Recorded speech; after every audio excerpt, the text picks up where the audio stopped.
Welcome to the Supplement Engineer Podcast. My name is Robert Chinetsky, and boy, oh boy, do we have a surprise in store for you listeners today. We have assembled a meeting of the minds for this roundtable of all things COVID-19, the coronavirus, its effects on the supplement industry, and our thoughts on all things life in living under quarantine conditions. So joining me today, we've got Lucas Rutkowski, my Polish brother from another mother. Lucas, introduce yourself and give us a little bit of background real quick, sir. Hey man, nice to meet you all. Nice to be a part of this roundtable, guys. And yeah, my name is Lucas Rutkowski. I'm from Poland. I work for Prometeus for 11 years now.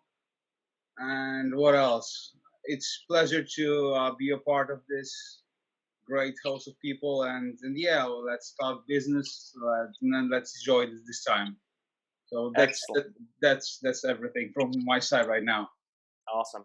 We've also got TJ Gonan of Fitness Deal News. Listen, people. Hey everyone, TJ, Fitness Deal News. Yeah, Fitness Deal News. Is there anything else? Listen, people. Happy to be here. Thanks for having us. It's not like I have anywhere else to go, by the way. It's like I've been on this Zoom since 4 a.m.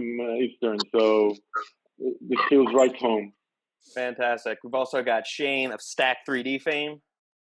Yeah, hey guys, thanks for having me. You know what, I'm gonna steal a page out of TJ's book and be like, I'm Shane from Stack News. Just leave it there. Not much else to say. How about that? And last but not least, Robert Samborsky, the owner of Apollon Nutrition. Hey guys, I'm absolutely, I'm looking at everybody who participates here. I'm like, what the fuck am I doing here?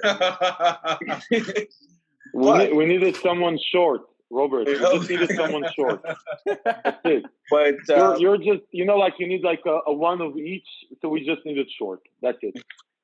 I'm absolutely honored, of course, because I like you all very much, and I don't like a lot of people, and these are actually people that I can call friends. I admire you very much. I think all of you are great guys, and I think you're doing so much for the industry.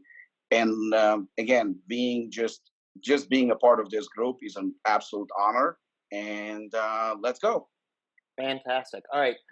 Let's kick things off. Shane, you cover the industry day to day with news things. How have you seen new releases come through? Has it slowed down? Have you seen an influx of certain types of products? How has it been on your end covering all the daily happenings in the supplement industry? To be honest, it's been exactly the same.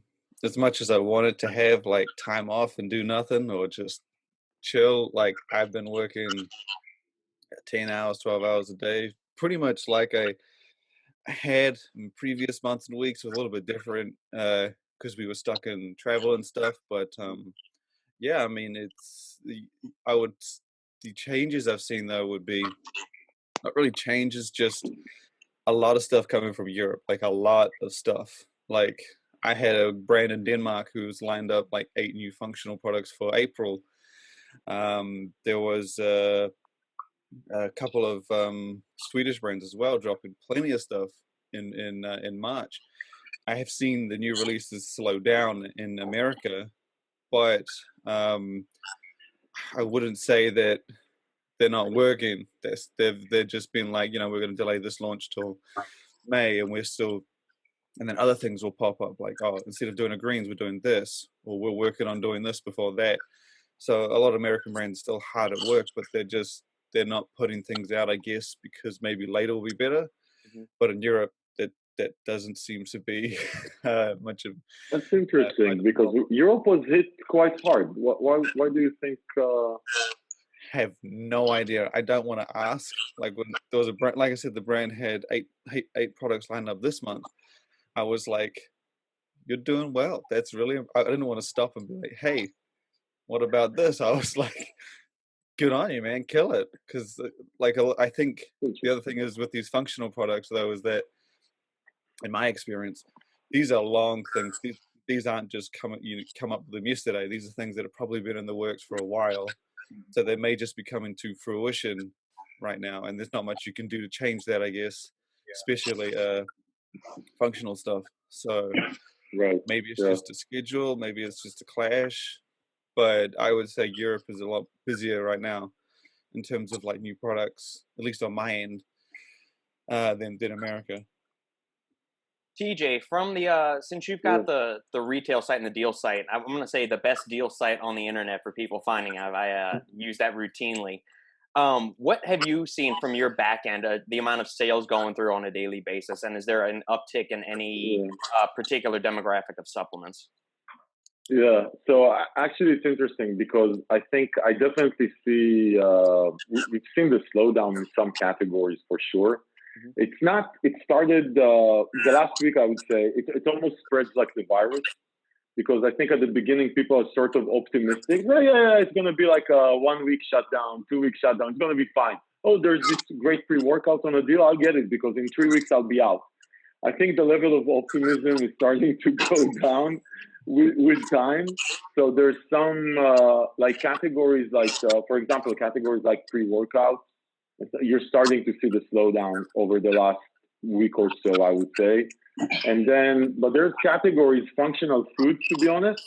These are categories that, you know, how many people, like, they tag me on Instagram and say, hey, thank you for lunch, dinner, and breakfast. And you see like this bunch of bars. Probably you're one of them, over. Like, you see this bunch of bars that they bought. It's cheaper to get them. It's easier to get them. You don't need to go to the grocery store. And it's some of them are actually good with macronutrients. So there's categories which I think will survive, like functional foods, but which is interesting, actually, what you mentioned, Shane. And then I think pre-workouts and stuff like it's still happening, but you know, the more people understand that taking a pre-workout, like taking Assassin and doing some band workouts, it's not necessarily you're gonna tear some back. What I can tell you though, because our site there's obviously a lot of supplements, but we do other stuff also, you know, like fitness lifestyle, what we call. It's insane the amount of stuff around home gym equipment, fitness bands, everything around home gym. Amazon is out of stock on almost anything home gym and stuff like that. So we've been actually a lot of work on finding the best things that we can find around that area also. But I think you know, the hardcore stuff, the stuff that's really workout related. Yeah, that I think that's going to take a hit. I don't know, Robert, you probably feel some of that also. We're starting to feel. 3 weeks ago, I didn't feel it. Last week, it was more apparent. I think people are realizing it's not tomorrow. They're not going back to the gym tomorrow. Right. Now, with the home gym deals that you were listing, was that something you added, a new feature you added to the site within the past couple of weeks, or was that something you had always had on the back end and you're just kind of bumping it up to the forefront now for all the other? Yeah, the latter. It was always there. We have a full section of gym lifestyle. I mean, clothing and stuff like that. People buy a lot of stuff through the deals that we hunt down. Crazy ass deals, right? Yeah. So, but we definitely surfaced. I just got a lot of people, you know, on DMing and saying, dude, where did you get where can I find the Bowflex things on less than $600, right? Where can I, so I just started surfacing this stuff up, and the team is looking more into that stuff rather than specifically another pre-workout deal or something like that. It's just, that's what people need.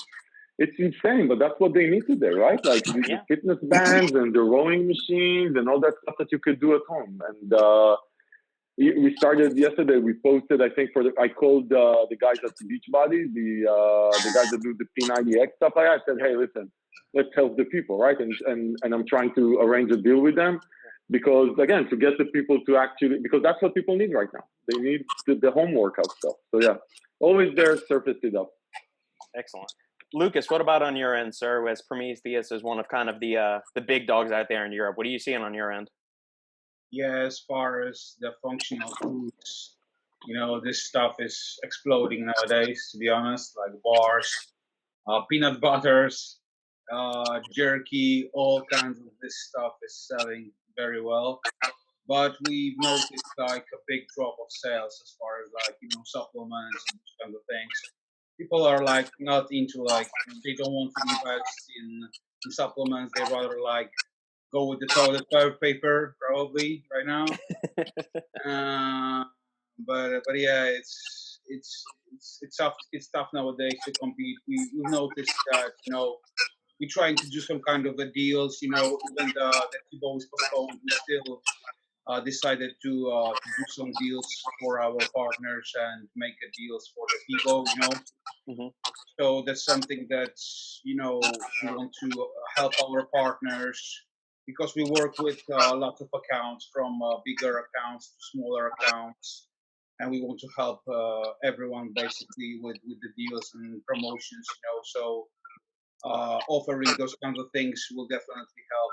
TJ probably knows the best that deals are helping people, you know, to gain some traction and everything. So yeah, that helps a lot. Yeah. But I will agree with you guys. You know, the functional foods are probably right now on the top list. You know. Gotcha. And Robbie, you are ground central right now. You are next to NYC is the hotbed in the United States for the corona outbreak. You are a gym owner and a brand owner. You were forced to shut down your gym. So what are you seeing as far as foot traffic on the streets into the supplement store? Because that's the interesting thing. The gym is qualified as a non-essential service right now, so it's shut down. But you also have the supplement store within that gym. So how is that working? How are you navigating that? And what challenges are you experiencing? It's actually funny that you should bring it up because, the gym's been closed since March 16th, I think. Mm-hmm. But considering we have on-premises store, which is essential, obviously we're there every day. Plus, we basically operate Apollon Nutrition from the gym, and all the shipping is done on premises too. So we are allowed by law to be there. However, because we are there like 3 or 4 of us on a daily basis, somebody already complained. So we had people come and check on us, and basically, we are being watched like criminals. I'm not even kidding. We have a car parked in front of the gym, and they watching us to make sure that the gym is not open, which I think is a little bit offensive and ridiculous. But because you're being watched like a criminal, while the crime is going up, obviously, in times like these, because I have a lot of police officers friends, and it's not a very pleasant experience. And at the same time, of course, the gym doesn't operate, which means there is absolutely no income in terms of the gym bringing anything. Mm-hmm. For the store, yes, people stop by and they still purchase products. People stop by for shakes, even though mostly are essentials like police officers and medical professionals, which we decided to give them free shakes. So they stop by. Again, there is no revenue. And we still have to figure out, the terms of the rent and everything else, because everybody doesn't know what the fuck is going on. In terms of Apollon Nutrition, TJ and I, we talk about this a lot. And about a week ago or 2 weeks ago, the sales of pre-workouts were absolutely steady. I mean, they were actually, I expected them to drop, but they did not drop. In fact, I would think that when the whole thing, started 2 weeks ago, our sales went up. I mean, direct sales. The online stores, they were doing fine. They still kept ordering. Brick and mortar obviously went down considerably. So the sales to brick and mortar are down quite a bit. Direct sales are still very, very steady, but TJ is right, because now I can see that sales of pre-workout, because we are known, of course, for Assassin and Hooligan and all those things. They dropped slightly. I wouldn't say they dropped considerably. They dropped slightly, but there is a drop. Mm-hmm. On the other hand, of course, essentials like protein and stuff like that went up. So in terms of direct sales, I would say nothing really changed. Orders are coming steady. Everything is, I'm not going to say fine, because that's probably not an appropriate word right now, but everything is steady. Let's call it steady. In terms of, like, for example, because DJ is typically is the one of 2 channels, but actually he's a very close friend of mine and I trust him wholeheartedly. So he usually introduces our products to the market. So we've been going back and forth about the new overtime, to release it, to not release it, to release it, to not release it. But the interesting thing is that our current or previous formula overtime is completely sold out. We don't have any. And we've been sitting on the new formula for about 2 or 3 weeks now. So you said, considering how many people are actually getting in touch with us for overtime, when you're releasing it, because we said that we were planning to release it early April. Mm-hmm. And I guess that's the reason why Shane said that he doesn't see a lot of new releases from the United States, because I guess people hesitate to release new products, and I totally understand that. But the thing is that my overtime is done. I mean, Stack3D actually, I think, published it maybe about a month ago. They published the label, and my new Enigma is pretty much almost done. I think it's going to be done by manufacturer sometimes in about a week. So I mean, we can sit on it another couple of weeks, but that's the most. So we're releasing a new product with TJ. I think we said next weekend, right, TJ? So in about 10 days. So, you know, things are different because a lot of unknown. On the other hand, people are sending messages when you're going to release it, and they keep asking nonstop. So I guess the market is still alive, and it's still, I mean, people are buying equipment, so clearly they're still working out, and they're very worried whether or not, you know, they're going to lose their gains. I even had people cursing me out for closing the gym. You know, reopen the gym. I had a couple of guys say, "Can you secretly reopen it for me so I can just work out with the show coming up?" Yeah. You know, the bodybuilding community in general is very, very selfish, I guess, and so they don't care. So yeah, you know, people do want to work out, and that's a fact. But you know, you got to do what's right. Yeah. But I think, you know, all this thing, Robert, from a flow perspective, we're just, I mean, it's, I don't know for you guys, but it feels like it's been going on forever. It's been 2 weeks or 3 weeks. And the impact is so apparent already. 100%. If this thing carries on, which honestly, not to be like a Debbie Downer, but I just don't see the exit strategy right now, specifically in the US. So I think it's going to last for a very long time, because I went online, Robert, to see if I can buy a train ticket from New York to DC, where I am at. You can. They closed China after 80,000 people, but New York is with 120 right now, and you can travel anywhere, you can go anywhere. So I don't see an exit strategy. My main point is, given the way that the US is treating the situation right now, it can last 3, 4, 5 months. I think the industry is going to suffer. The market, obviously, generally speaking, economy is going to suffer, but the industry is going to suffer. It's going to be huge. It's not going to be a dent. People are going to go out of business. If it's like 3, 4 months of this thing, it's going to be not recoverable for some people. I definitely agree with DJ, because I think that what's going to happen is, like, we're not taking into consideration not only the fact that we are sitting at home, basically, you know, everybody's under house arrest, but the thing is also what we're not taking into consideration, that people are getting fired. You know, a lot of people are losing jobs, which means, you know, that's when supplements are not becoming a necessity. You know, people want to buy chicken and potatoes. Yeah. And that's a big thing, right? I mean, you know, we're in the tech industry on our other side, and that's like the last industry that gets it's the most stable, profitable, whatever, and even they're laying off people. It's gonna be, that's what I'm saying. I think it feels forever, right? It feels like it's been going on forever. I was just talking with someone, and we remember that 3 weeks ago, I was traveling to California and met him, right? And it feels like I haven't been traveling for 10,000 years. And it's been like, oh shit, I was there 3 weeks ago. And so, yeah. Not gonna be fun. Shane and Lucas, FIBO was supposed to be this week, and y'all are both usually on the ground there going to the expo. What's been kind of the kickback on the European front from the cancellation of the expo, and what are they doing in lieu of that? Jay. To be honest, like a lot of the brands that I always saw at FIBO, like doing big things. I only ever saw them doing big things at FIBO. Mm-hmm. A lot of them were German brands as well, like GN Labs and stuff.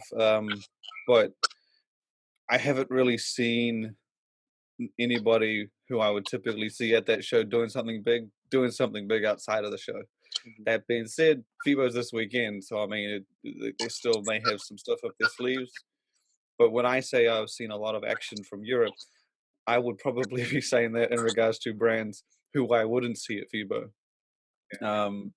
So to be honest, it's I don't know. I haven't really seen a whole lot of replacement. And Stacked, I guess, is the ideal place for people to try and make some noise if they couldn't at the expo, or the expo's been taken away. So mean, I haven't seen much of anything from those brands. Although I will say XXL Nutrition, which is it's a retailer in Europe that does its own line, very extensive line.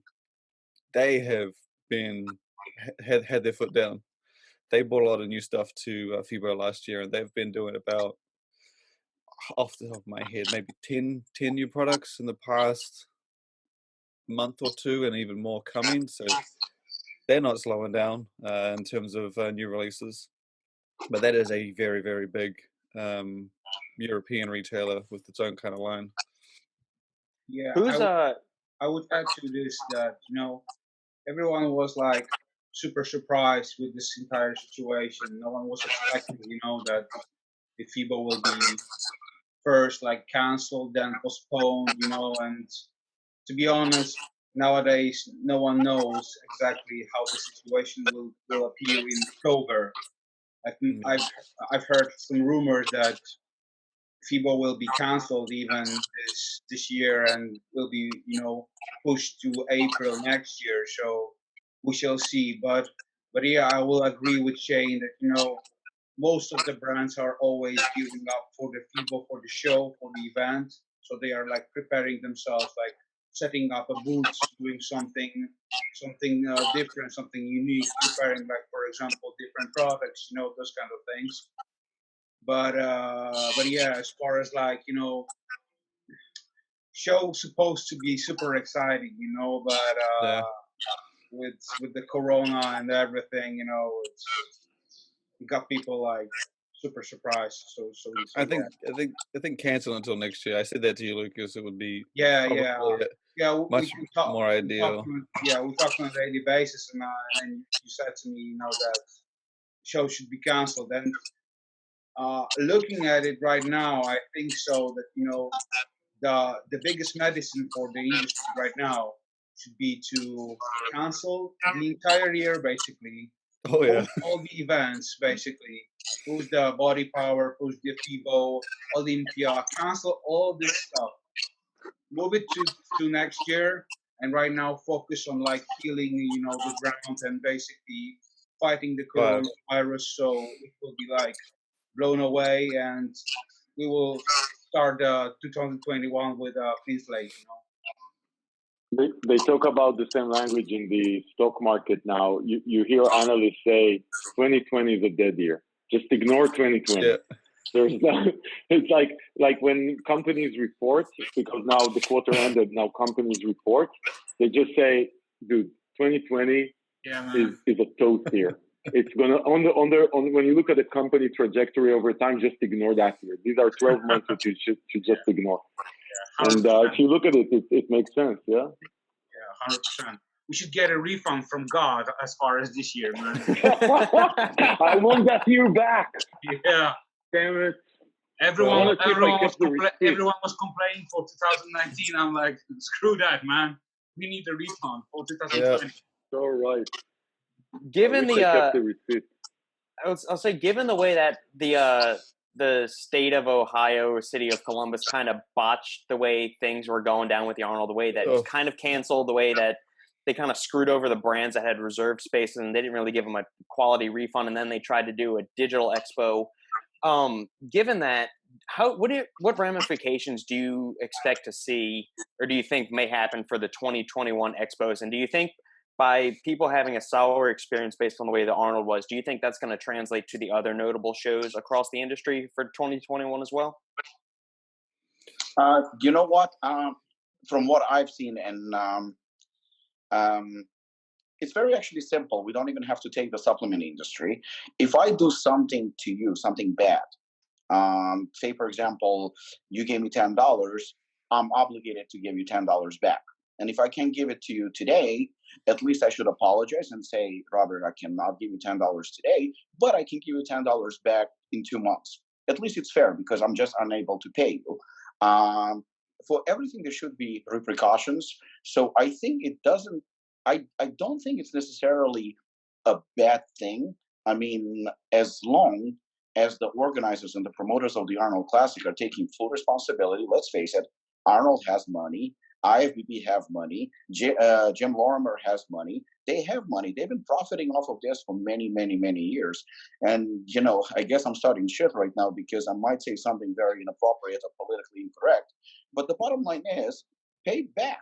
Give the brands the money back, because the brands are suffering right now. You're a multimillionaires. You have the money. You're going to be okay. You can wait for a year. You can wait for 10 years. You'll be probably sad. You don't have a problem. But some of these brands that gave you hard-earned money, some of these brands are not multi-million-dollar brands. I know people that, just to start up brand, they gave you $10,000, $20,000, $50,000. Give the money back. Give 100% refund. You'll be fine. Don't give them 5%. Don't give them 10%. If you're not going to give them back the money, guess what? For next year, you're fucked because they're going to hold the grudge. You're going to hurt them. So it's actually very, very simple math. You owe people money, give them back. I understand it's not your fault. I know it's the coronavirus. But you know what? That's not your money in the first place. You got paid. Refund the money. Apologize for the inconvenience if it's going to take maybe a little bit longer than a week or two or a month. And that's it. Next year, you're going to be okay. But if you're going to screw over people and you're going to give them, 10%, 20%, even 90% of a refund, I don't think should be acceptable. You should give back 100% refund. You should apologize for the inconvenience. It's like you're providing service, Sometimes we ship a product to somebody and the label came off a little bit. And all of a sudden somebody's complaining, oh, you know what? My label is off. And you know what? Don't get into it. Just even you give them 10% off on the next purchase, but it's part of service. You have to accept it. So I don't think it complicates anything, and people are making a big deal out of it. It's not a big deal as long as you treat your customers, and the brands are your customers because they paying you for the time, they paying for plane tickets, they paying for hotel rooms, they paying to bring the staff over. It's a huge deal, and that's actually the reason why I never wanted to do these bigger shows, because to be honest with you, I think it's a huge liability. I think it's a lot of money, and to be honest with you, for most part, it's a waste of money. It doesn't pay off all the time. You can put out all that money into social media, and you're probably going to reach a lot more people than at the Arnold Classic. Nevertheless, if you have the money to spend, it's probably a good way to kind of say, oh, look, I'm here, so it's kind of, it's not necessarily a bad thing. But for a smaller brand that don't make multi-million-dollar, a year, it's a lot of money. Refund them fully. And, I don't think you're going to be impacted next year because you did right by people. I've heard that for many smaller brands, it was like a lifetime investment to appeal to Arnold. That was it cost them the entire business, to be honest. Yeah, they're not coming back. And guess what? They're going to go on social media and they're going to badmouth the promoters of Arnold Classic. And next year, they're going to suffer because people are not going to raise their money. Yeah, I think the Arnold was the worst one I heard about. I mean, they announced it, the cancellation, I believe it was Tuesday of that week. 5 minutes before I went through the security gates in New Zealand. So I was like, fuck. I don't know what to think, and I just boarded the plane. But yeah, I heard so many bad things from brands just being like, to not get your money back. Like to them say, like, we'll give you a 10%, whatever the hell it was, refund. Like, I just didn't understand that. It's like plane tickets. We've had flights cancelled for in Europe. We had an airline change our flight that was meant to go to Cologne. They changed our destination to another place in Germany so that the flight wasn't cancelled and we wouldn't get our refund. Like, I just don't understand why you just didn't give them their goddamn money back. Or at the very least, for the Arnold, you should have been like, you know what, next year will be free. Simple as that. You didn't put on the show. There should be nothing more said. You didn't deliver. I just don't.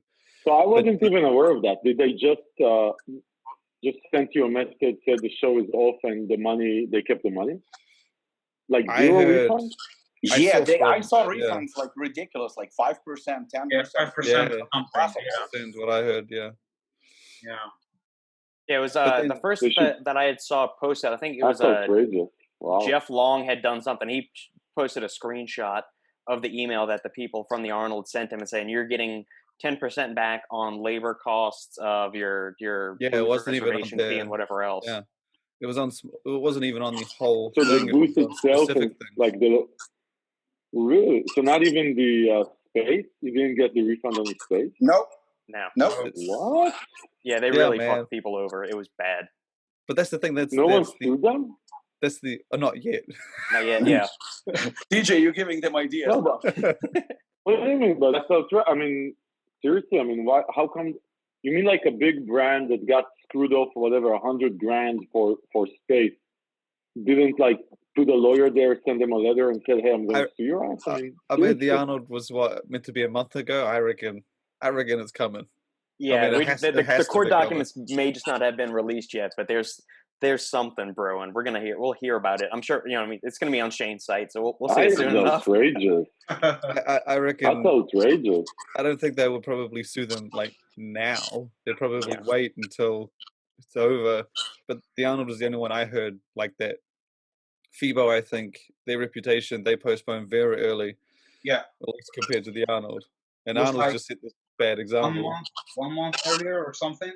Yeah, Yeah, a month early. Yeah. The Olympia, I have to imagine if they're not postponing or canceling, they probably should. Yeah. There's been, I can tell you, in other industries, like people are. That's what we talked about at the beginning of the session around like the sense of optimism and the deterioration in that. I can tell you, I was yesterday on a conference with a big event that's supposed to happen, not in the fitness industry, and it's supposed to happen in June, end of June. And they didn't cancel it until now.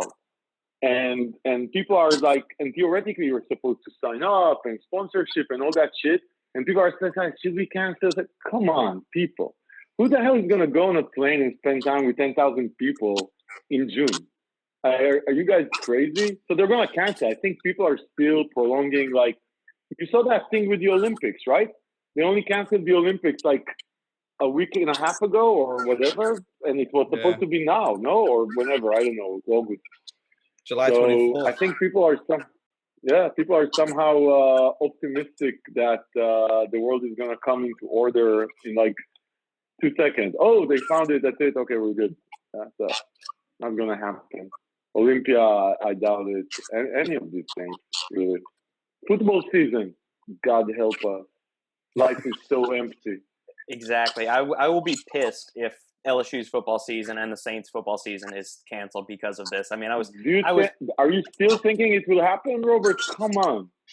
No way. I'm holding out hope. I mean, just because. But if there is one good thing, if for say college football season is canceled, that just means LSU gets to extend its reign as national champions for an entire other year, and I get bragging rights over all these assholes in Texas that are so uppity about Texas A&M and UT and everything. So it'll be that much more sweet to just walk around in my LSU garb every day. And you have the Joe Burrow going first in the middle. You're like all good. Oh yeah, man. But honestly, so it's gonna be devastating without. I mean, you know, I don't know if you guys follow sports, but I follow sports. Like that's my only time off type thing, except the gym. Dude, they ran out of shit to talk about. It's insane. Like you go on ESPN, there's reruns from 1964, the amazing fight between Noah and his brother douchebag. It's like they ran out of shit. They have nothing to talk about. It's all reruns and crap. Man, it's insane. It's insane. I honestly think So that depressing. if by August, September, you know, this shit is still as intense as it is now. I honestly think football season might still happen, but they'll probably come up with a way to do it that it will just be the new way to do things. They might It's just like they did porn in the AIDS era. Like you need to go through a test and then you go into the game. Like someone was saying to me, they were like, "What about flying after the?" They don't reckon people are going to be able to fly, and I'm like, I feel like they'll just introduce a whole new security test at every airport, at every boarding, and everything. It'll just be a new way of living, like the Dana White and the UFC. They wanted to do as a UFC 249. They wanted to do it. He wanted to do it in his enclosed training area, no crowds. People come out like one by one, like only 10 people in the room or something, and they wanted to do it, and he hands down still wanted to do it as far as I knew, but he wanted to be able to do it and adapt and be one of the first big sports events to be able to run at a time like this. So it is possible, I guess. It just because think about it, he would probably make shitload of money from pay-per-view. Everybody's man.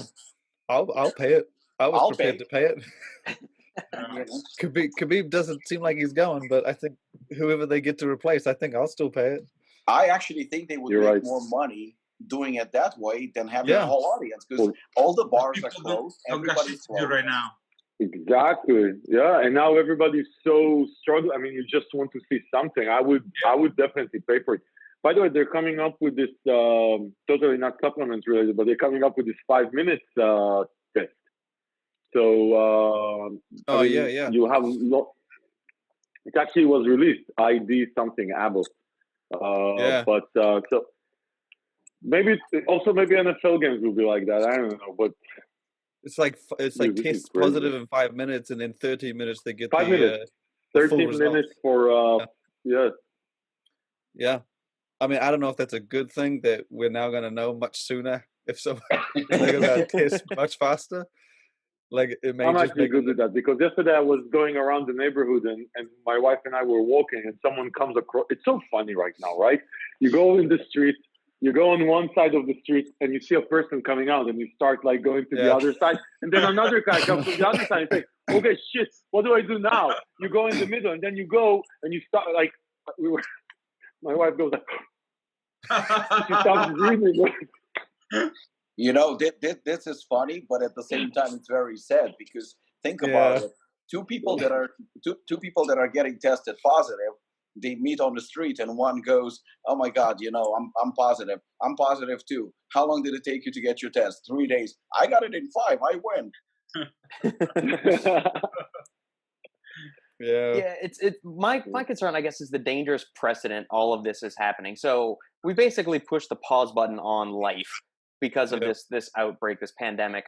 And depending on what you read, it's either the worst thing that's ever swept the human race since the bubonic plague or the pneumonic plague, or there's an MIT researcher saying that there's an entire order of magnitude off on the death rate and how lethal this thing is. So given the dangerous precedent that's being set with this, and people are saying, don't do anything, we've got to shut down everything, only X, Y, and Z businesses are essential.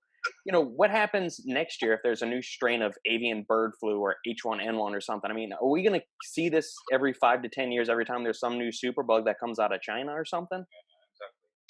If this happens again next year, I'm just going to go live in the goddamn cave. Seriously, I could not deal with this shit again. With some gym equipment. Yeah. Just gonna bunker it. Lucas, we'll go. I need to go into the gym equipment business. There's, I think, the SARS was what, 10 years ago? Yeah, SARS was 09, I think. Yeah. Or H1N1 was 2009. About 10 years ago, right? I think the combination, and it's been a while since then, because you had what happened with the COVID thing is this COVID specifically is because the combination of being super, super infectious and the fact that people just were not able to contain it. If you look at like Ebola and even SARS was way more deadly.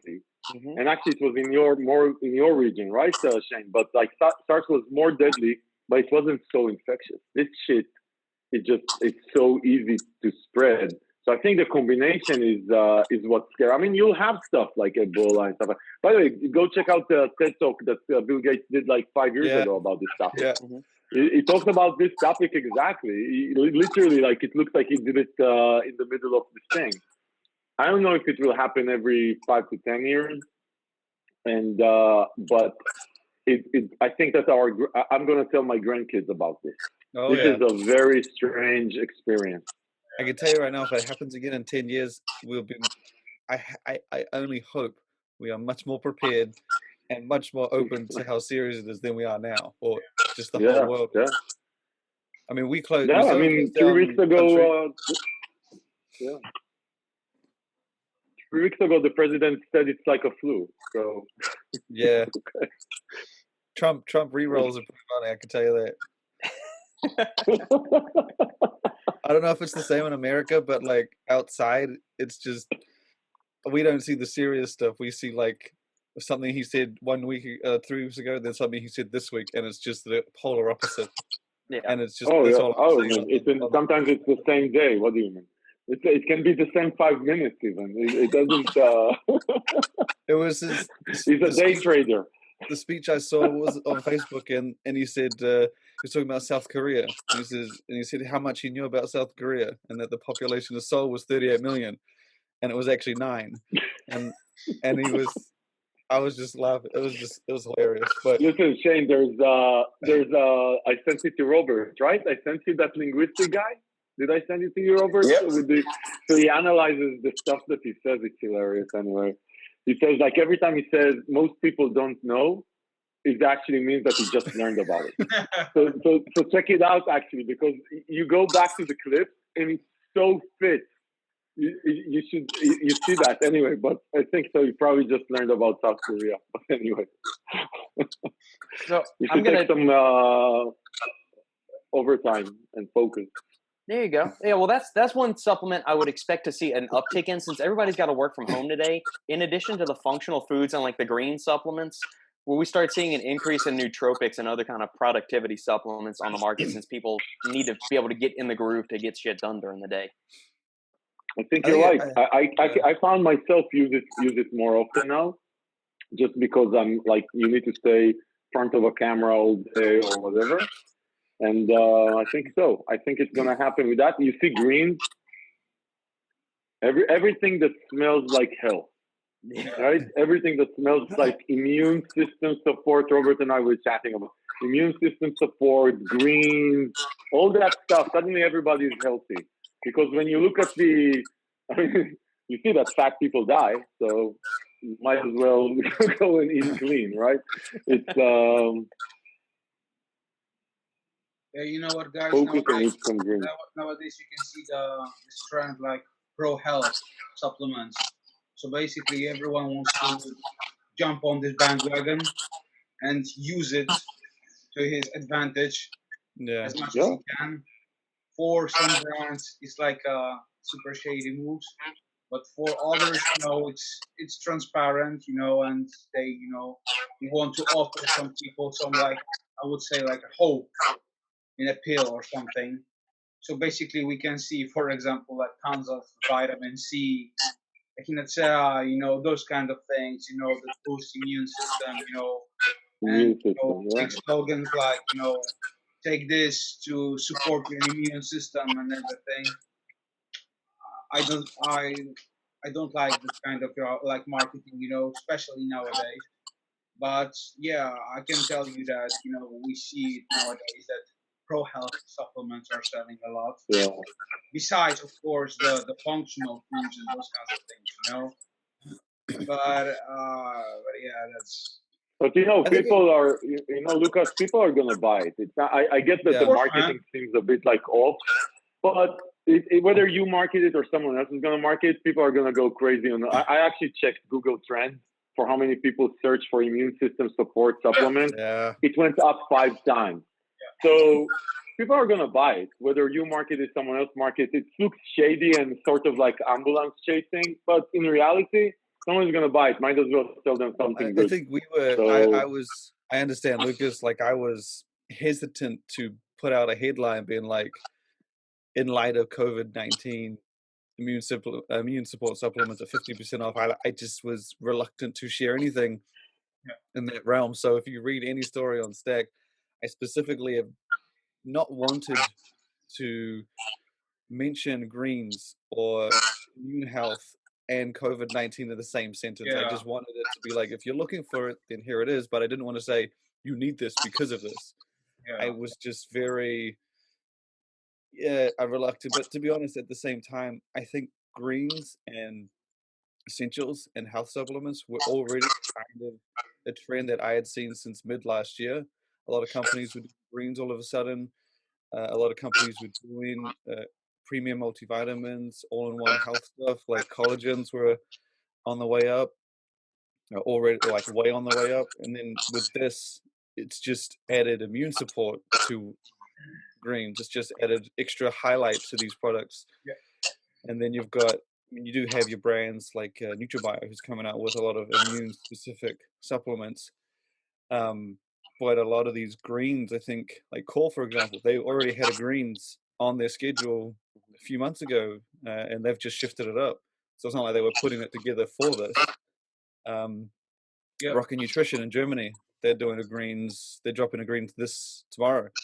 They actually have 6 new products, which I'm assuming was what they had planned for FIBO, but they had a greens, they had a vegan, they had a meal replacement. So a lot of these health things, I think, were already in trend. It just seems very fitting right now, and a lot of people just kind of bringing it up in their schedule. But you know How what? did vegan become health, by the way? I actually noticed. I noticed something that we talked about. Thanks, TJ. The fact remains is that the reason why it hit us so hard is because we were not prepared for this. That's a fact. You know what? The writing was on the wall. You know, I hate to bring this up, but you know, because it's always very close to my heart. In 1939, when Hitler invaded Poland, the writing was on the wall that it's going to happen, and yet the world failed to see it. You know, then all of a sudden, 1939, Poland gets hit. In 1941, Russia gets hit, and everybody is like, "Oh wow, what the fuck?" You know, Hitler wants to take over the world. But the writing was on the wall when he actually. The writing was on a book. He said he wants to take over the world. He was right there, and he was explaining it. Then you had 9/11. 9/11. We could have expected it. We could have expected it because again, the writing was on the wall. The same thing when this shit happened with coronavirus.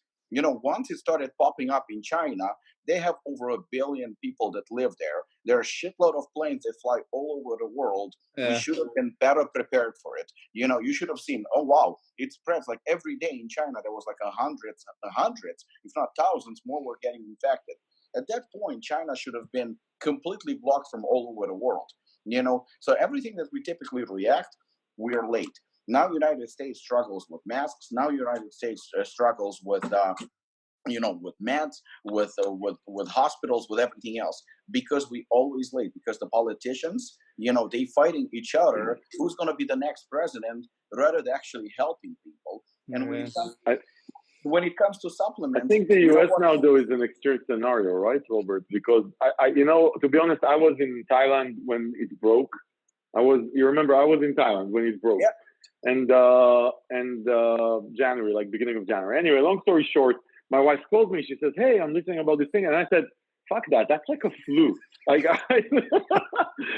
to be completely honest, I get like a flu. That's for weak people. I'm not afraid. Come virus, go at me, right? But you know what? I was just like, I was a Trump.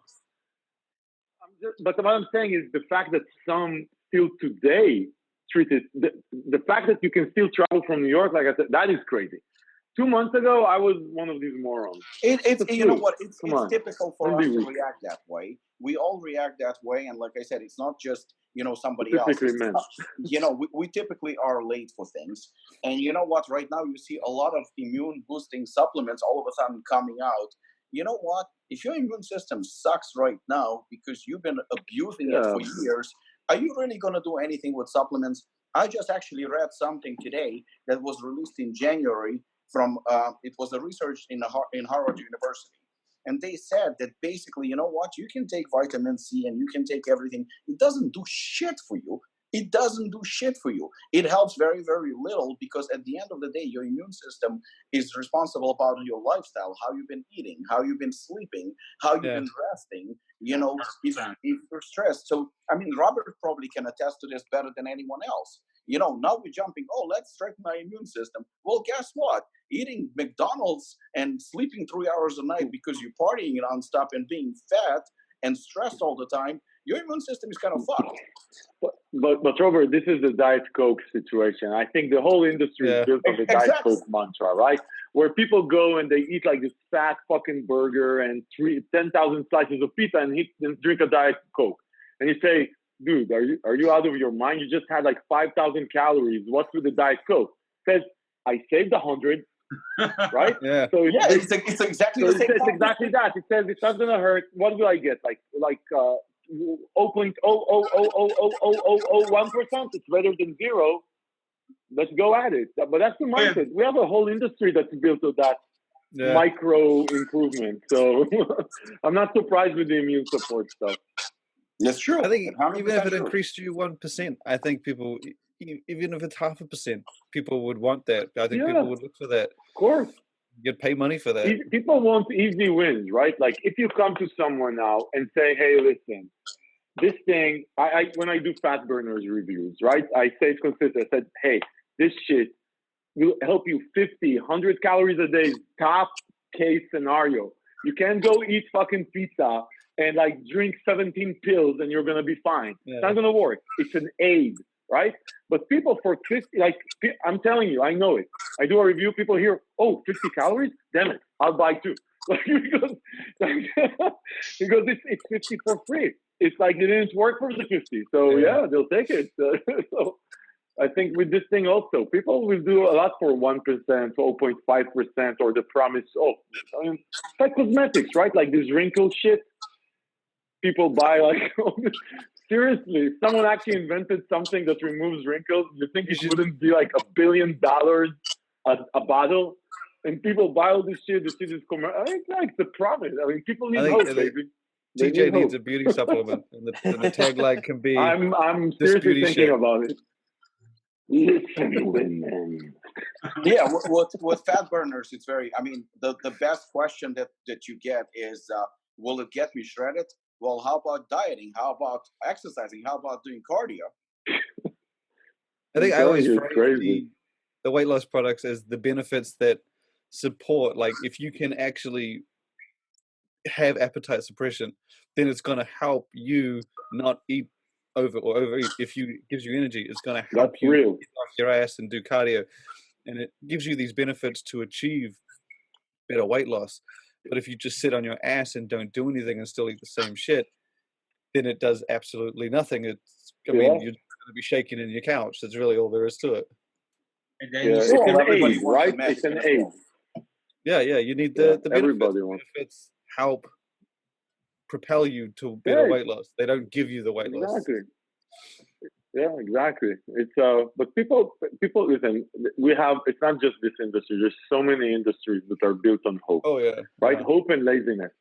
There's so many. Like if you could actually come up, you saw the movie Limitless, right? It's brilliant. I mean, how many of you saw the movie and didn't say shit? I would so take that pill, which would make you like a fucking genius with no effort. Of course. And if I had a pill that didn't do all what it did to that dude, but it did 1%, how much do you think I could sell it for? Oh man.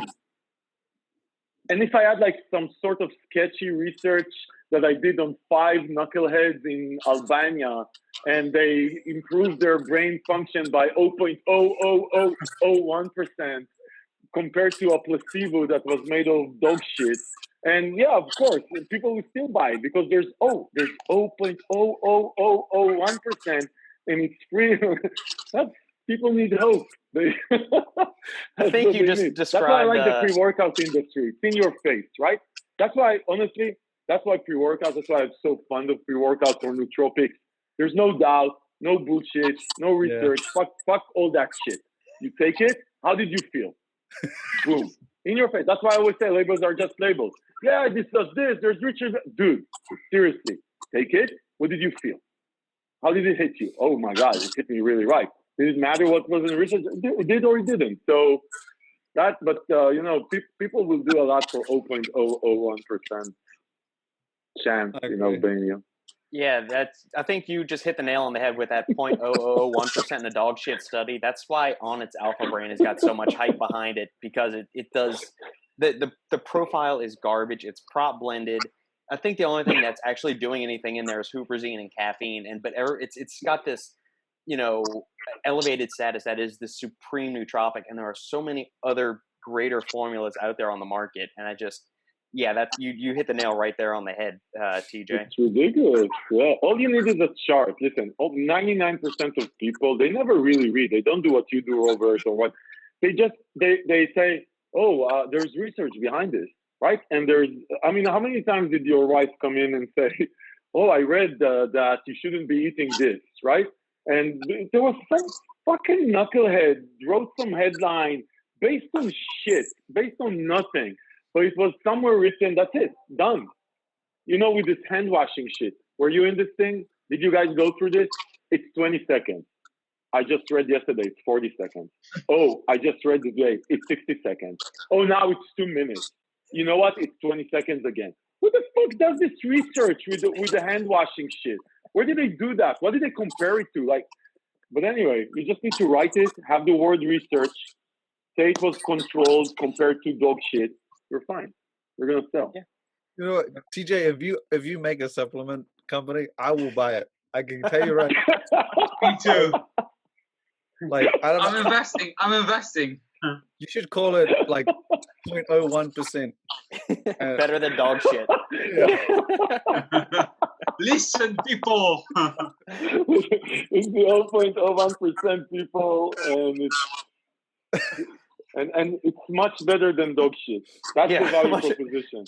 Clinically shown in a double-blind, placebo-controlled trial to be better than dog shit. Just say 200% better than the competitor, and then have an asterisk dog shit.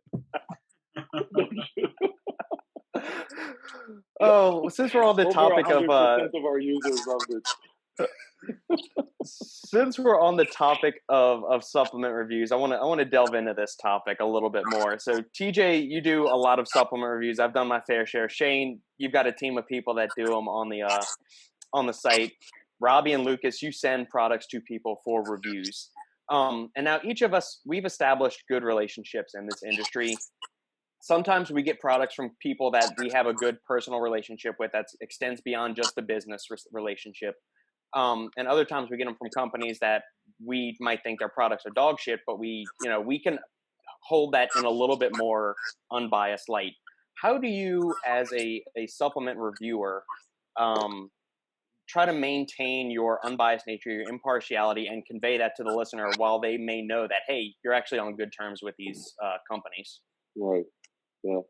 It's a very interesting question. I can tell you from my perspective, it goes into three parts. One, let's start with being unsponsored.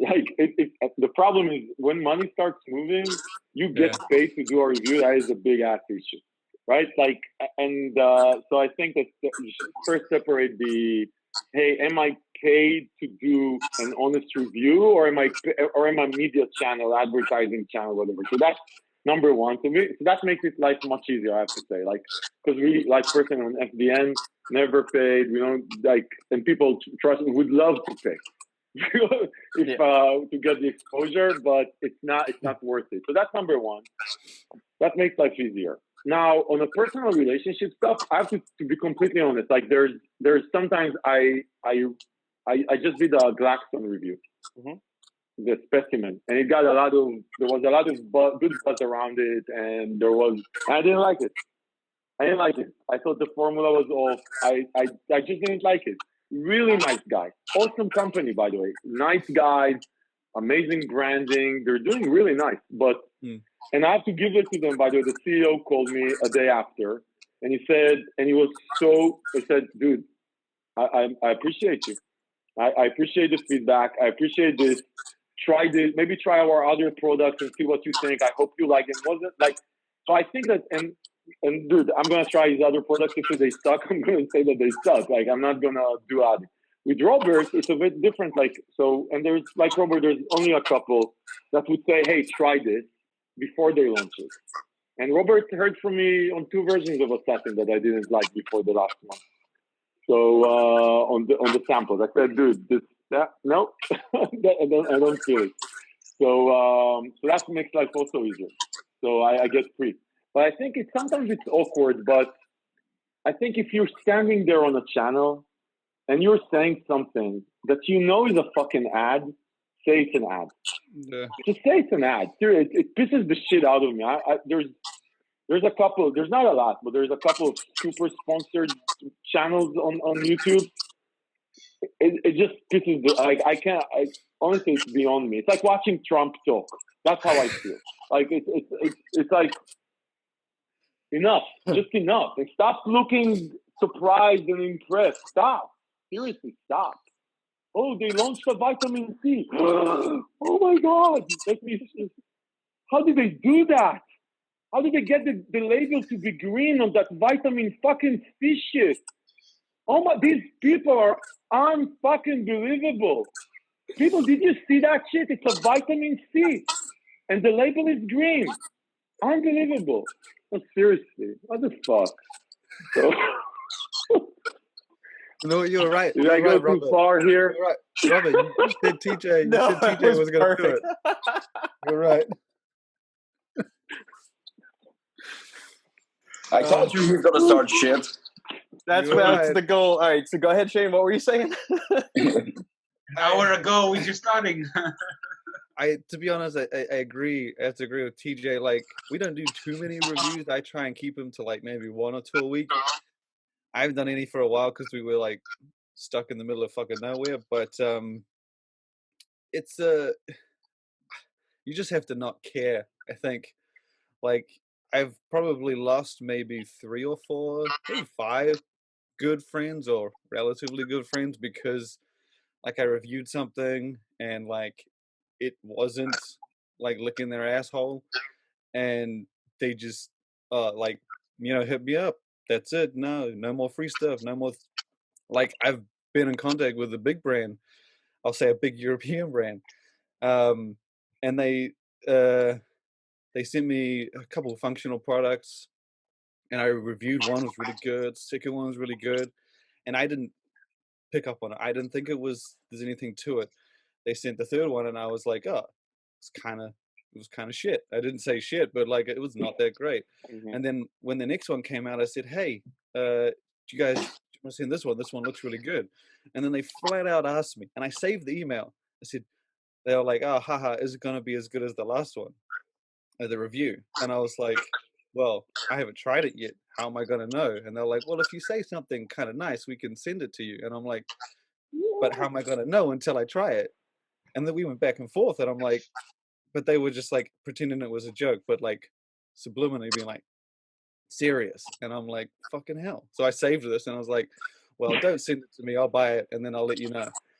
And like, I've had several occasions like this where they just stop sending me stuff, or they don't, like, other people get stuff when it launches and my mailbox is empty. But that's just because I guess, like, you know, they expect something, but you don't know they expect it until, you know, they don't get it. But as TJ said, like, you then get the occasional brand owner who will send you something and you'll give their honest feedback and they'll be like, thank you. And they'll tweak it. And I've had that happen several times. But you just have to not give a shit. And the sponsored part obviously ruins that, but we don't have any, that's why we don't do too many reviews, because we don't, you know, news is our primary thing and we've never taken money for a review, but we just have to not care and be prepared to, you know, lose a friend or get a better friend. We had that with a company, I won't say it, but you'll know who it is, a Brazilian brand. They, we bought their product to review.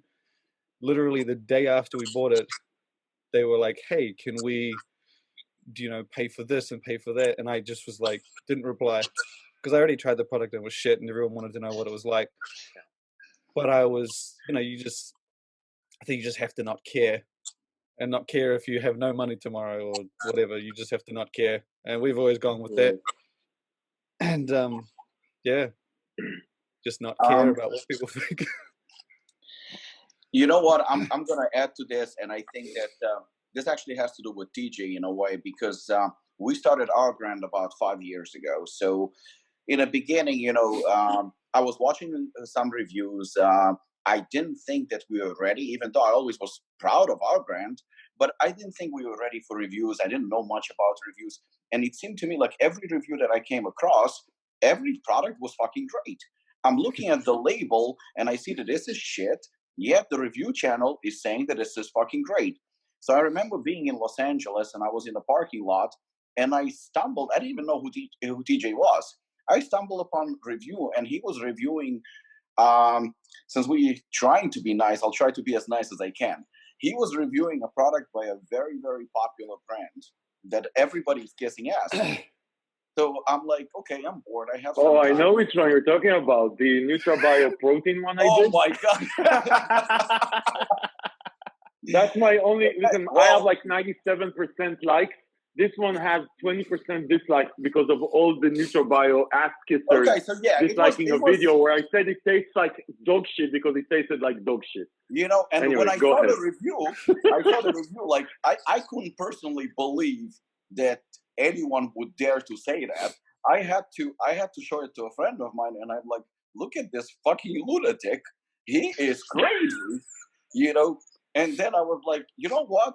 Fuck it. At least, I mean, he's very honest. I was like, he's a lunatic, but he's honest. That's my type of people. So I reached out to him, and I was like, you know what? I want to send you our product. Would you please review it? And he reviewed it, and that's how everything started. Like the relationship with TJ, and TJ is right. Like I consider him a friend, and I've been accused a few times of the fact that we are friends. But you know, I really don't give a fuck what people think, so I don't think that I have to answer for my friendship with him. And but he's right. I've been sending him products just like I'm friends with Robert, and I've been sending Robert products to try it out, to give his opinion. Robert's been seeing my some of my formulas before they've been released, and even would help me with sometimes, you know, adjusting certain things and stuff like that.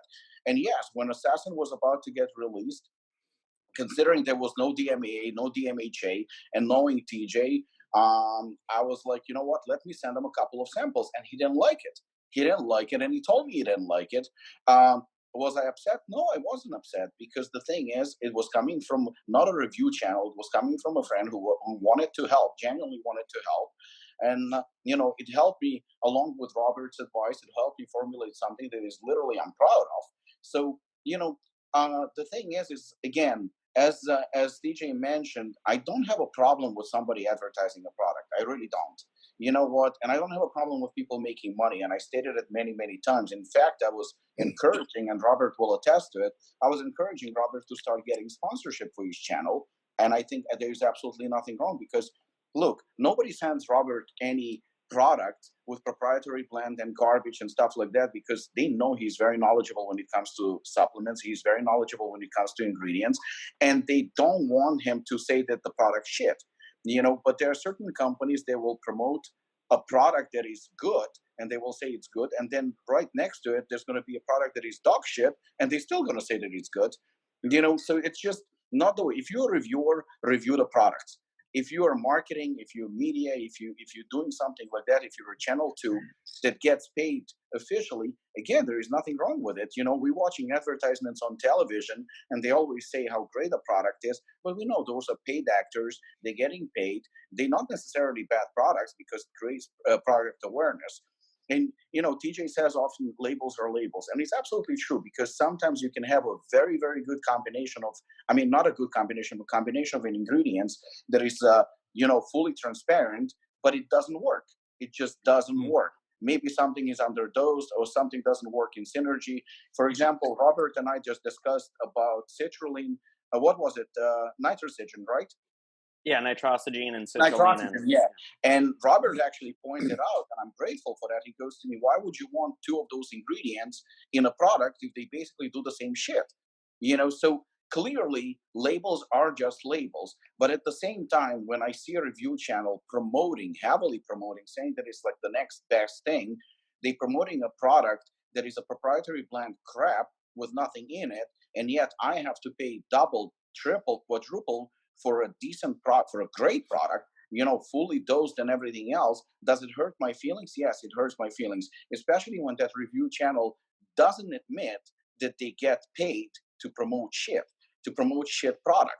You know, that obviously bugs the crap out of me, you know. And I think that there is a need for review channels. There is definitely a need, because if you think about it, there's basically maybe 2 or 3 or 4 decent review channels that actually review products and help the consumer make the right choice. I think that's the point, though, Robert. Right? That you just touched on the point. I think, again, listen, making money and doing business is a very important thing, and Absolutely. all the power to people. And I think if you have a media platform where you can help brands use it, that's all good. Like if you want to do blog posts, you want to help with SEO, you want to have whatever. Like the problem is you are misleading the consumer.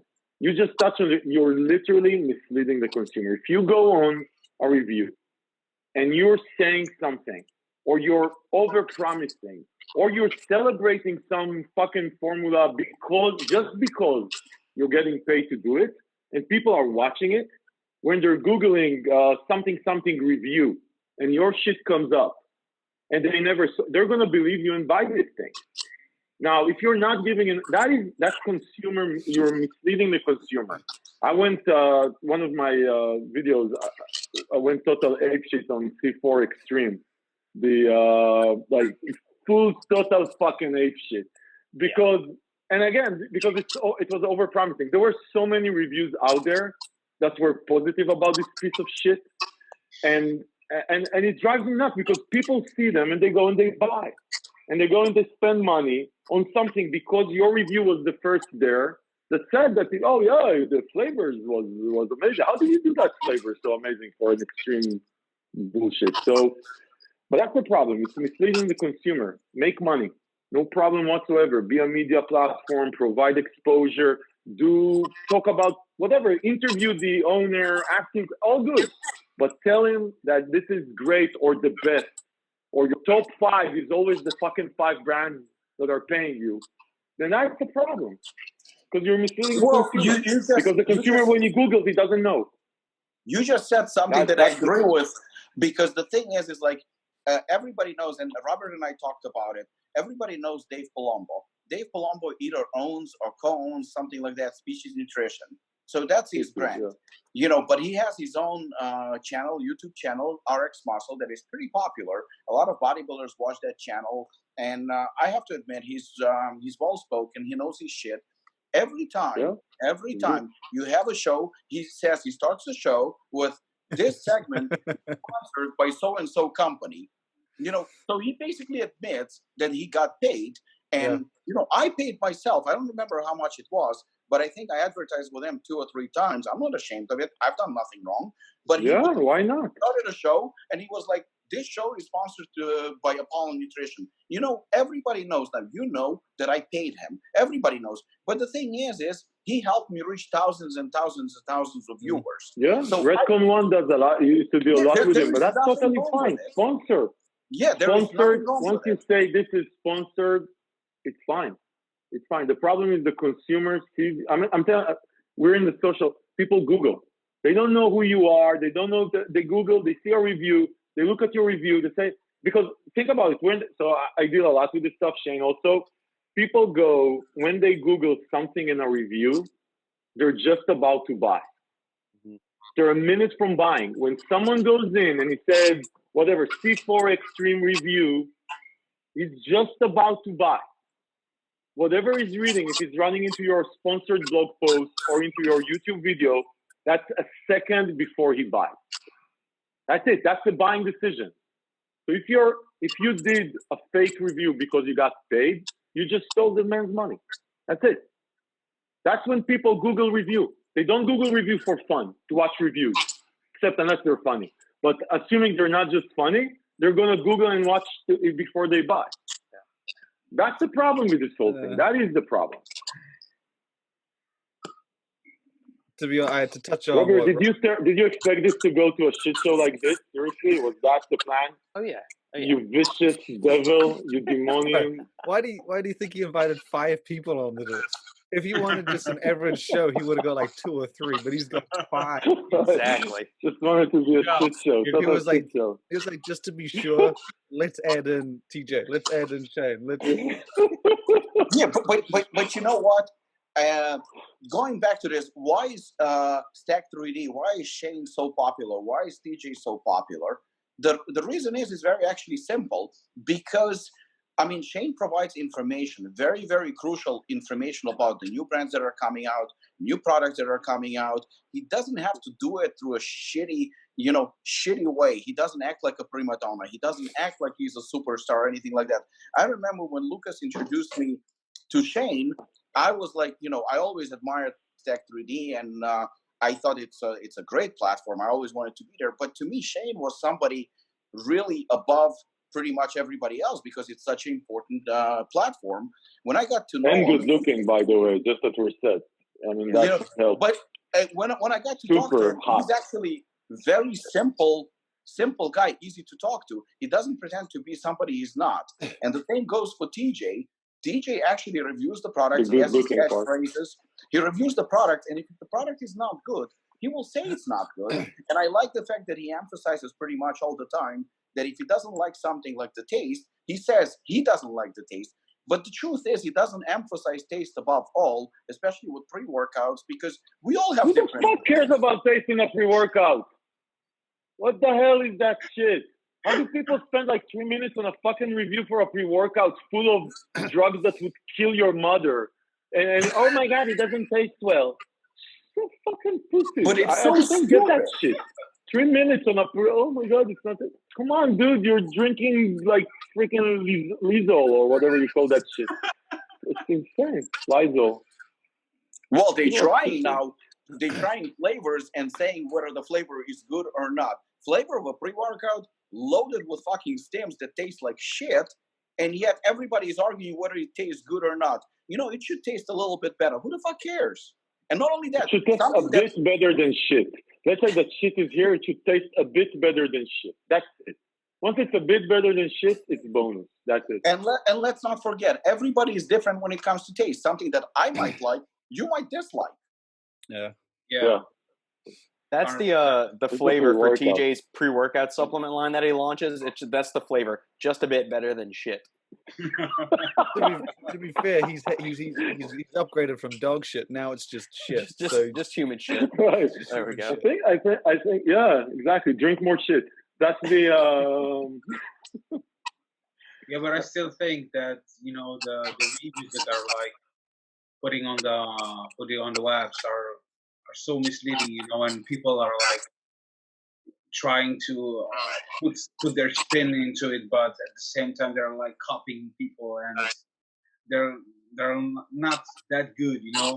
What I'm seeing right now is like maybe like 2-3 channels has a nice vibe and a good review profile, but others are like just like putting more emphasis into like, for example, like taste, flavor, those kind of things. But they have like no basic knowledge about the supplements, like ingredients profile, those kind of things. But people don't understand that the industry is all about ingredients, all about the compounds, how novel the supplement is, and they should put more emphasis into those kind of things. And then, like, for example, set their like monitoring assets into other aspects, So that's my spin into this entire reviews. I value TJ. Your channel is great. Review bros are also very good. But as far as like others, being completely honest, I disagree with many things. And to be honest, I also think that the review channels are also like they may be like how can I say it? They're like not that good for the consumer, because, for example, if you write, let's say, I don't know, like C4, and he gets like, for example, 20 like review channels, and all those channels says that, let's say, this product is like four stars out of 5. Well, we all know that, for example, like it's a basic formula, it works for some people, and it works and it doesn't work for someone else, So it all comes down to preferences, to individual things, and so I think that the reviews it shouldn't be treated like a godsend, There's a whole industry, and just not to go over review channels, but to step aside a bit from review channels. So if you go now and you Google top best pre-workout 2020 on YouTube, right? Yeah. Or actually on Google, first 10 results that you're going to see no one ever tried any one of these pre-workouts. These are all people that write the content in order to have affiliate links to Amazon. Like the top 5 pre-workouts are actually C4, I think in 2019, C4 was number 1 on the like a video on YouTube with 300,000 views which has some dude. By the way, the name of the channel is Top 10 something. Like the dude is an SEO, search engine optimization expert. He just has this shit. It's full of shit. It's consumed. It's totally. That is the problem. Making money. We have a few businesses. All of us here have businesses. It's all good. Making money is good. It's fine. It drives the economy. We hire people. All good. Making money on the expense of other people, that's where the problem starts. The consumer misleading, that's where the problem starts. You want to say you're sponsored, say, hey, this is going to be whatever. Find a nice way to say it if you want to. But that's the biggest problem, right, Lucas? So that's the problem. It's consumer misleading. The rest, do whatever you want to do. So I did Stacked unpaid for about 3 years, and as soon as I got like paid for like the first time for like an ad banner that we put, like tiniest little thing, we only had one at the time, I was like, this is fucking amazing. And I just stuck with, I think it was like, it wasn't that much, it was like a dinner I could have each week or something, and I was like, this is great. Like I thought this was the best thing ever. And then because that ad was there, someone else was like, hey, can we put one? And I was like, holy shit, I'm going to get my groceries paid for each week now. This is fantastic. And then like, it kind of just went up from there. But the one thing I will say is that I was always prepared. And still to this day, I'm prepared to go back and do this for no money. I am 100% prepared to just make zero. And I think I've stayed with that ever since. And I've taken that approach. Like when a new brand comes to me, someone who's, I don't know, launching into the industry, I will give them just as much attention as someone who's prepared to pay me $1,000 for a review. I'm not going to take that money. I'm not going to do anything with that. I'm going to give you the same amount of attention as a company with 2 people, as a company with 100 people. And some people see a problem with that. But I feel like if you start giving attention to these bigger companies that are prepared to pay, it affects the customer, it affects the consumer. That's what makes Stacked awesome, though. I mean, I think, Shane, the fact that you stuck there is what makes Stacked awesome, because you know you're gonna get everything, and it's totally unfiltered, and you're gonna. That is if you actually made that decision at the time, I don't think Stacked would be where it is today. Oh no, because the consumer, and you can see that, by the way. Speaking of review channels, look at number of views. Sponsored channels, they get shit views because the people who watch them are the random Googlers. It's not, no one with the same mind would look at this. I can tell you what's going to be at the end of the review. It's going to be great. There you go. Spoiler alert. Done. Right? So, but the random Googlers, that's where they run. And I think what you've achieved with the sites, it's exactly that. Everybody gets the same treatment. It's unbiased news. They're not filtered. I think it's awesome. I think it's what you stand for, and that's exactly it. And that's what makes it fun. Also, it stops being fun when it's not like that. And the same thing on my channel. I could do way more money if I sponsored reviews. I could do way more. I mean, YouTube money is bullshit anyway. So but it's not fun, and I'm not doing it for the money anyway. So it's. You're right. You made it work. It's awesome, the fact that it's unsponsored. But you know what I find interesting is that when I see, say, an ad for a pre-workout, right, and it comes either from a review channel or ad in general, and we know what we expect from pre-workouts, right? And the only thing you will see on the ad itself, on the tile, is going to say the best tasting pre-workout on the market.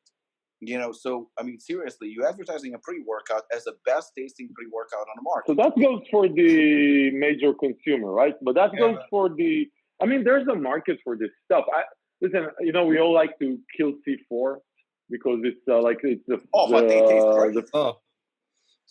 And it's also for a lot of. I remember. Listen, when I started working, it's a true story. Listen, when I started working out, whenever 6 years ago or something like that, I was a late bloomer.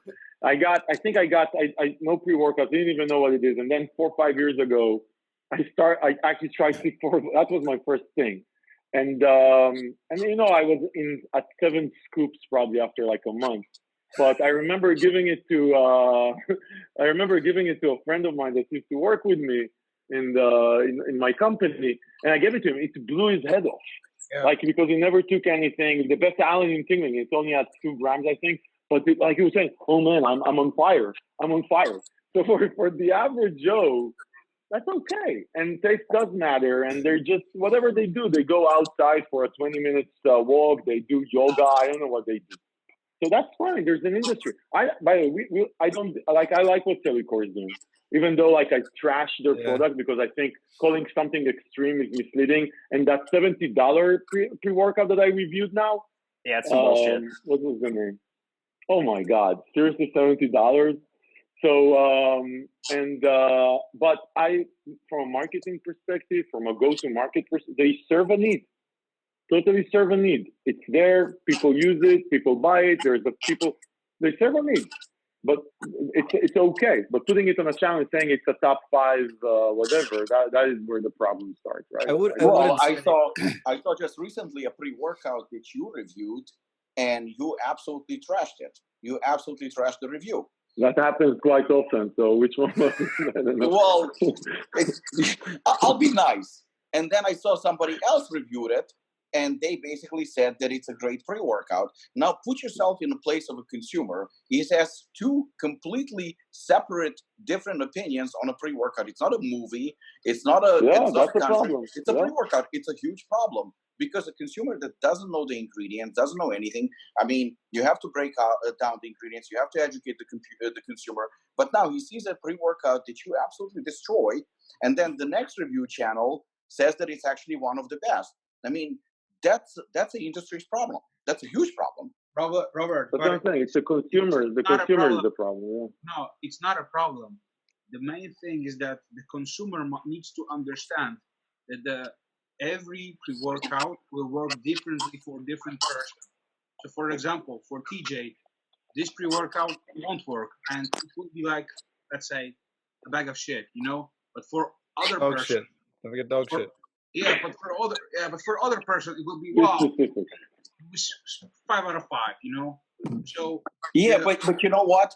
No, I definitely agree with you because some pre-workouts work different for different people. But in general, when you have a pre-workout that is, because this particular pre-workout was fully transparent, and TJ was actually, he took his time and he did what he does usually. He broke down each and every ingredient, and actually, in theory, proved that you know it's just underdosed, it's not good, you know, and he explained how the particular pre-workout works.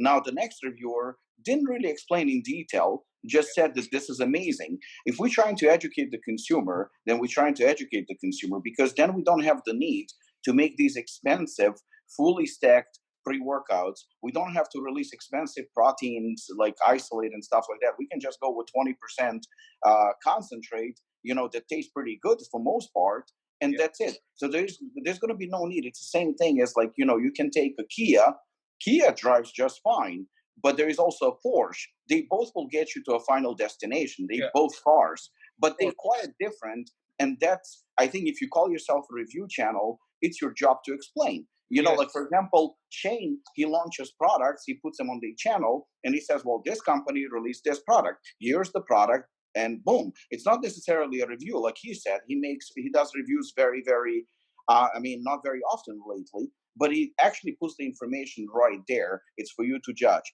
Now, he doesn't even call himself a review channel, but there are review channels who are saying, well, I'm a review channel. This Kia is actually a Porsche. Well, that's the problem that I have, because Porsche costs a lot more money to manufacture. It's a different car. Yes, it does exactly the same thing as Kia, but it's quite different. You know, an apartment and a 5 million house in Malibu, they're not exactly the same, but they both have a roof. Yeah. I think there's a learning curve, I think, for consumers. Like, as much as you can try to educate someone, as much as you can tell them, look for this ingredient, this dose, I think consumers need to understand that you're gonna get taught shit once or twice or a few times, and the best you can do is, if you see someone who does a review and they like that product, or they don't like that product, and you also share that opinion, and they do another review and you also share that opinion, then they're likely to like the same things as you. And I mean, like TJ said, if someone Googles best pre-workout, stumbles across 2 reviews, one says it's bad, one says it's good, you're always going to get duped. You're going to get like tricked, or you're going to get like fucked up, or once or twice. Even me, like C4 Dynasty, I expected that thing to be like, it's, you know, the packaging is amazing. They presented Very it nice. so well. Yeah. I was like, this is gonna be insane. And I was like, I tried it, and I'm like, this was not what I expected. Like for $70, I'm like, I expected Assassin times 2. I like for this price. I mean, you got energy, you got focus, but it just wasn't like $70 energy and Oh, focus. It absolutely. just Right. wasn't. Right. But you know, all of us are sitting here. All of us come from different industries. All of us come from different backgrounds. But you will agree with me that we didn't know the ingredients, we didn't know the products, we didn't know any of that. We Yeah, actually yeah. we learned about it. And if you look at it, you know, sometimes I see comments on TJ's posts or your posts or something like that, and I will see a consumer saying, "Oh, this is not enough. This is not a good dose. This is underdose." So Yeah. clearly, we're getting consumers now that are more educated. I'm not saying everybody, and it shouldn't be actually our job to educate people. People go to school on their own will, not because we send them to school. You know, everybody has the right to do. If you want C4, you know, absolutely. C4, there's nothing wrong with the product. There is market for it, and that product is killing it. Whether we like it or not, you have to give credit where credit is due. There are some companies that have pretty shitty products, but their marketing is phenomenal and they're doing great. To be honest with you, I envy them and I respect that. I In respect all that. industries, by the way, it's not just the supplement industry. That's Yeah, the way it's the world everywhere. works. Yeah. Sometimes, you know, so it's not a, but I do like the fact that from what I see in the last couple of years, we get more and more educated consumers. Yeah. Definitely. I think it's Listen, C4 Dynasty, experience. Shane, you're gonna love this. So I was when I got the C4 Dynasty, I went to buy it at GNC because $70 fucking this shit. So I went to GNC and because you know it was out, you did your review and there was a lot of noise, right? Just because the branding and I got DMs from people saying, "Oh my God, this looks like the bomb. This looks like the bomb." Anyway, so I went to GNC. I went to buy it. And so I go into this thing, I go into the shop, and I say, I said to the dude, it says, "What do you want?" It said the C4. It says, "Which one?" It said the new one, the Dynasty one. And he says, "Oh, okay, yeah, I'm afraid to use it." That's what the dude says. "I'm so afraid to use it." I said, "Why are you afraid to use it?" He says, "Did you see that? It has like 5 grams of beta alanine. I mean, man, I'm shit scared to use it." But okay, man, got it. I see you, man. And then, so anyway, so I bought it, and then another guy came in when I was buying it, and he said, "So dude, what is that?" He says, no, this is the strongest thing we have here right now. I don't think you're ready for it. Like, this is the thing I said. That's to marketing, right? Like, you put this thing, you do a list of shit, you make it sound bombastic. You actually plug a $70, it's funny, right? There's an audience that when you plug a $70 price tag to it, they would actually, it makes it more appealing. Oh my God, I need that $70 thing, right? Like they need to go for it. So anyway, That's my it didn't favorite hit me is that hard. when I go into GNC or I go into a supplement store, because my face isn't known that well. And like I go into a store and they're like, "Hey, what are you looking for?" And like they direct me around the store, they show me this, they show me that, and I'm like, "Yeah, this is cool, man. Thank you." And then I just sort of like I enjoy that feeling to be taken through that consumer experience and being like, "Damn, Right, you're right. plugging some horrible shit right now. So thank you." Yeah. No, Do it's y'all- actually interesting when you go into a vitamin shop like that. Yeah, go ahead. I was gonna say, do y'all ever, when the salesman's trying to work his magic and you know goad you into purchasing a supplement that he probably gets an upper commission on, do you ever just kind of tell him, "Hey, tap the brakes. What you're saying here is a load of shit, and this is No, what's really going on"? Hell no. I enjoy being taken through that. I really love being taken to be like, if you wanna skyrocket your testosterone and you got a spare $100 in your pocket, check this out.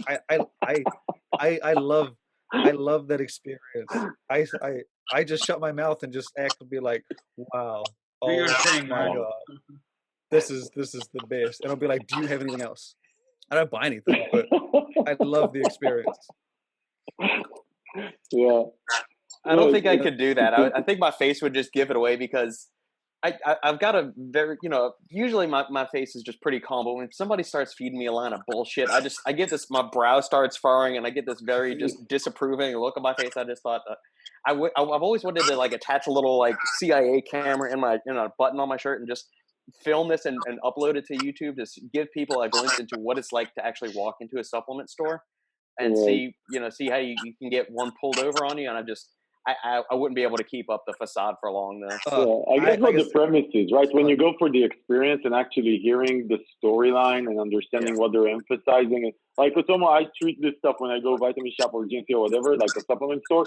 It's more to understand what is the talk on the streets, right? Like what did they get out of the marketing message? It's like a focus group for me, right? So that if you try to, like, if someone tries to actually educate you and you're not in a focus group mode, then I get it. But if you just learn to learn, that's a different experience. I think everybody should go into their store when the store's open and just be like, I need something for like testosterone or weight loss. Those are the key areas that the salesman will just blow your wallet out of proportion, guaranteed. And just try not to laugh. That's true. Because if I go with my wife, she always like elbows me, and I'm like, don't ruin it. We gotta play this out. We gotta get to the checkout. And then like just enjoy it. It's fun. That's awesome. Since we're all working from home now, have y'all noticed your supplement intake escalating, or just more particularly your ingestion of stimulants, just because you're like, well, I've got nothing else to do, I might as well mix this powder with this? And I mean, I took a scoop of pre-workout 2 hours ago. It's time for a nootropic now, and have y'all noticed that, or pounding energy drinks right after another? Yeah. I've changed. I've been in 5 time zones. What was it, like fucking 2 weeks ago in 10 days? I'm still trying to adjust. And the workload has increased almost for me. It's horrible, but and I don't need to work out, so my stims get put to good use. TJ, what about me you? Personally, I have a gym at home. I have a gym at home, so pre-workout is normal for me in the morning because I have my fully functional home gym. And then during the day, nootropics definitely picked up. Just because I'm used to work from home and I work a lot of hours, but it's just because now I just have way more calls, and calls are way more exhausting than just work. And so more nootropics. I don't know if my stim. I'm trying to think if probably yes. Not by a lot though. Not by a lot. I have a high energy anyway, so not. Lucas, what about you? I'm into nootropics just like you, man. So yeah, I'm into like shrooms, those kind of things, but medical shrooms. No, not that like illegal stuff. The semi-illegal stuff. Yeah, so yeah, Google it. Well, you're in Poland. You can get those special Soviet nootropics that we can't get over here stateside. So you got all the designer stuff over there. Yeah, we got some cool stuff. So yeah, that's really sure. Okay. Yeah, but yeah, as far as like besides pro health stuff like vitamins and minerals, I do take some workouts as well. The fact that I've got at home like close to 2 roads or so. Plus, I live very close to forest, so yeah, when I'm going for a hike or something like this, I like to like jump on some higher kick, and try something new, something different, maybe like a burner or something. But yeah, nothing like super stim heavy, especially now when we are locked down, and I don't have access to like a bigger functional gym. But I would say like nootropics, things are right now like my top stuff. What's popular now in Poland? Like, what's the biggest brand? Like, what's hot? You know what? It's hard to say like top brand because we got so many, local brands, especially here.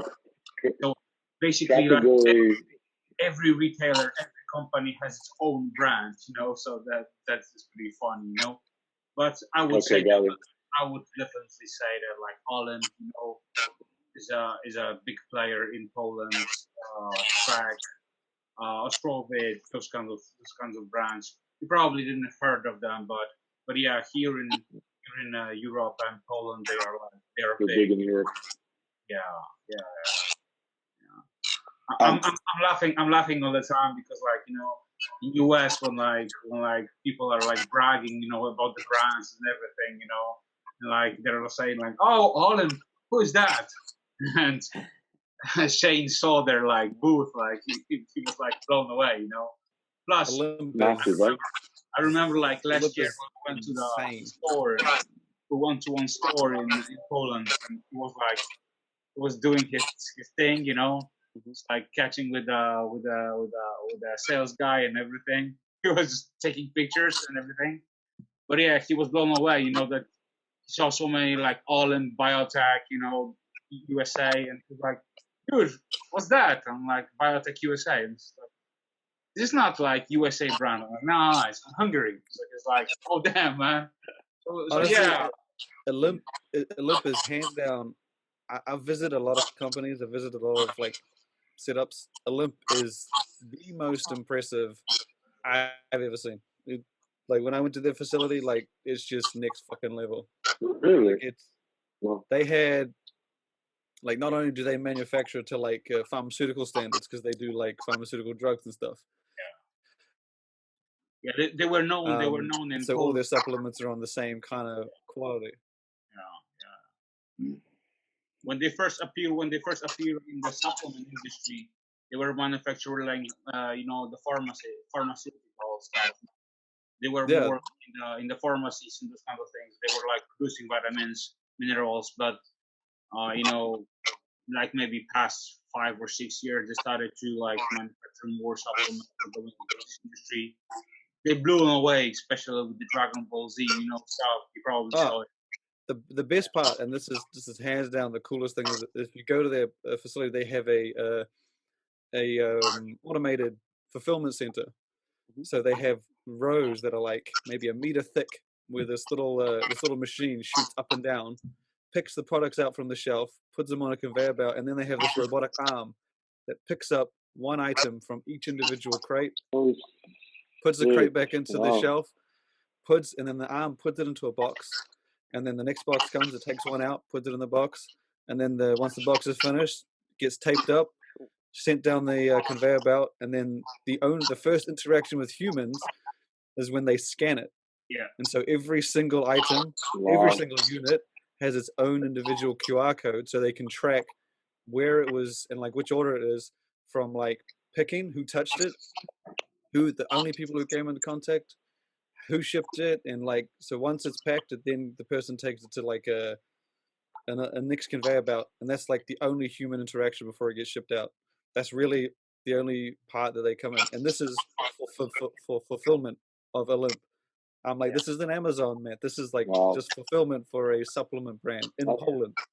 I was like, you wouldn't have thought this kind of like, and the arm that picks up the products from the boxes, that's patented and specifically exclusive to them from 3M. I was like, do you guys sell this to me? I was like, no, it's just us.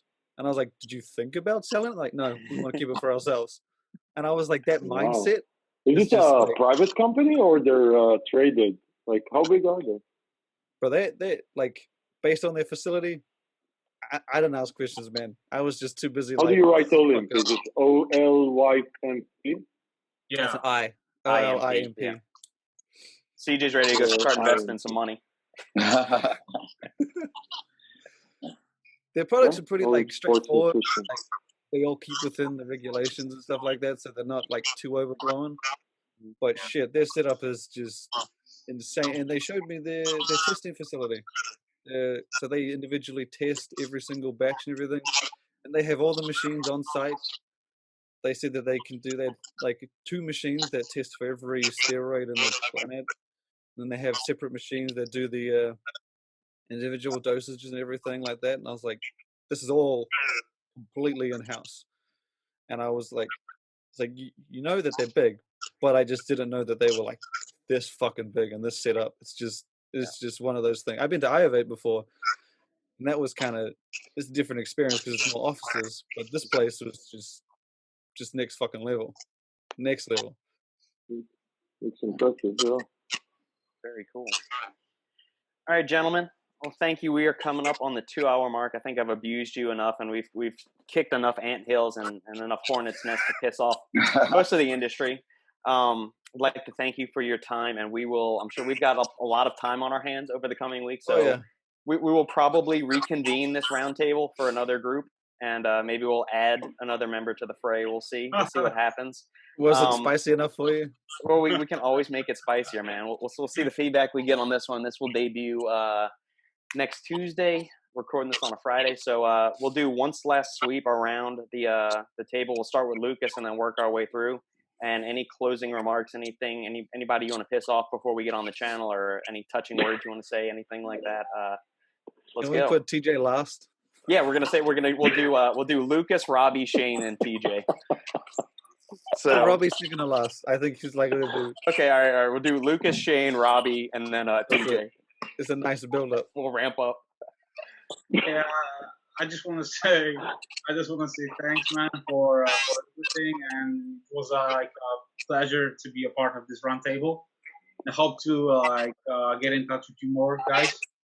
So yeah, man, appreciate that, and looking forward to connecting in the future. Yeah.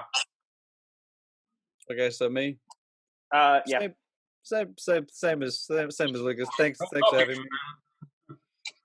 Thanks for having me. It's been fun. It was early morning, but and I got plenty of time as well to get on for more. So long as TJ's involved, I'll be. Yeah. Yeah, I forgot about it. Yeah, as long as you involved, I'm in. Oh God. What you got, Robbie? Yeah. Well, number one, it was very, very, very interesting, especially like to hear from TJ and Shane all in the same, in the same show. That was pretty cool. I just want to thank everybody because you all became very, very good friends, and I appreciate everything that you've done, not just for me personally and for my brand, because it's a small brand. It's I still consider it a startup, and you all been very, very helpful. Never asking you for anything. Just been a good, very, very good friends. Lucas, I just met recently, and hopefully we're gonna get together in person when this shit is over. Shane, thank you so much. I really appreciate all the support. I enjoy our interactions. Great guy, down to earth.